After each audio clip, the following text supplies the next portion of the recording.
The crowded workshop hummed with electric life. The shop's owner sat hunched over a piece of machinery, magnifying goggles on his head and soldering iron in his hand. He moved with care, every minute motion of his fingers and wrists measured with surgical precision. He had worked on cybernetics before. He was the neighborhood revenant after all, but he had never tried to piece together equipment all on his own, not without a patient's existing hardware. And certainly not for a whole, entire body either. The man lifted his head and took a weary glance at the body on the service platform.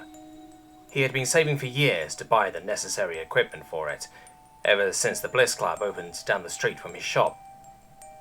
His nights were long, but theirs had proven to be longer, waking the man up in the early hours with the sounds of bass-ridden music and raucous laughter.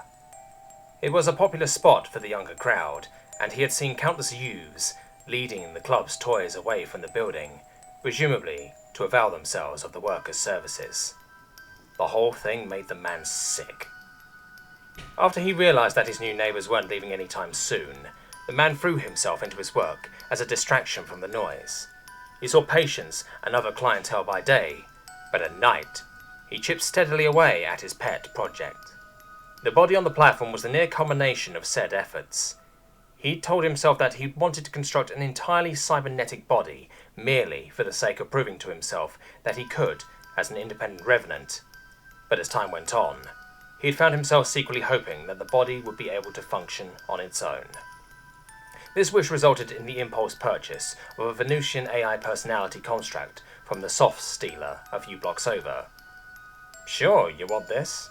the dealer had asked him. "Thing may be Venusian, but it's busted as all get out. Better off for scraps than actually trying to fix it, Doc." But the man was willing to take the loss if the construct couldn't be repaired.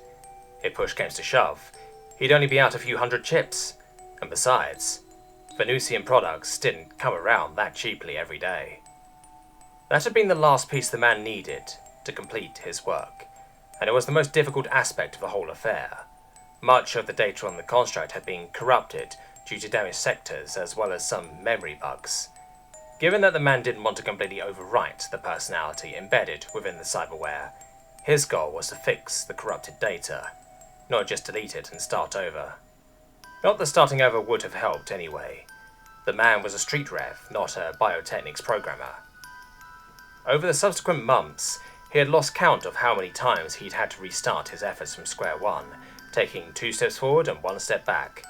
All the while, the body watched from the platform, silent and waiting. The body itself was quite stunning. The man hadn't skimped on quality when either buying or constructing the framework, wiring, or exoskeleton.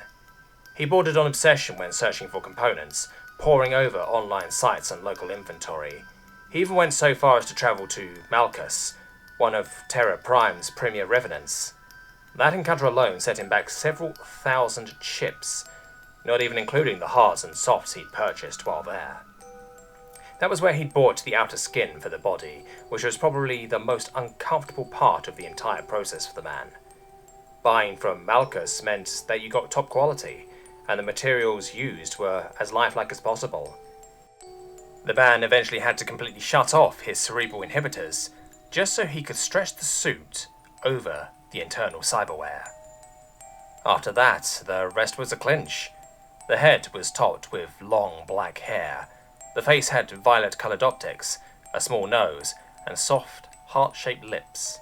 The body was delicate, but did not appear weak. It was a near work of art, and the man grew more inspired with every nut, bolt, and servo. The only thing left had been that blasted construct. Turning back to his work, the man made one last visual sweep before removing his magnifiers and gloves. He laid them aside, then set his focus on his keyboard, typing in the command to run diagnostics on the construct. Seconds turned into minutes as he watched the progress bar fill up, mentally crossing his fingers and sending up a prayer. Once full, the progress window turned a bright green, and the man cried out in triumph. Months of toiling over data, countless diagnostic trials, and endless headaches from minute work had finally come to bear fruit. His magnum opus was nearly complete. Gently, the man removed the construct from the table in front of him, removing the wires that connected it to his computer. He stood and crossed the shop, stepping up onto the service platform. The man looked at the body before him, his stomach beginning to knot up, and his breath growing quicker. Please let this work. If there are any gods out there above or below, please let this work. The man pulled back the body's hair and exposed a slot at the base of its skull. He inserted the construct, feeling the mechanism click into place. Letting the hair fall back into place, the man stepped down off the platform and gazed up at the body, now complete. Hello? He called out. A small white light glowed softly on the body's temple. The man heard mechanisms begin to whir and hum. Eyelids fluttered open to reveal violet irises, which focused on the man before them. Lips stretched into a wide smile, and a smooth, feminine voice spoke back. Hello. My name is Galatea. What's yours?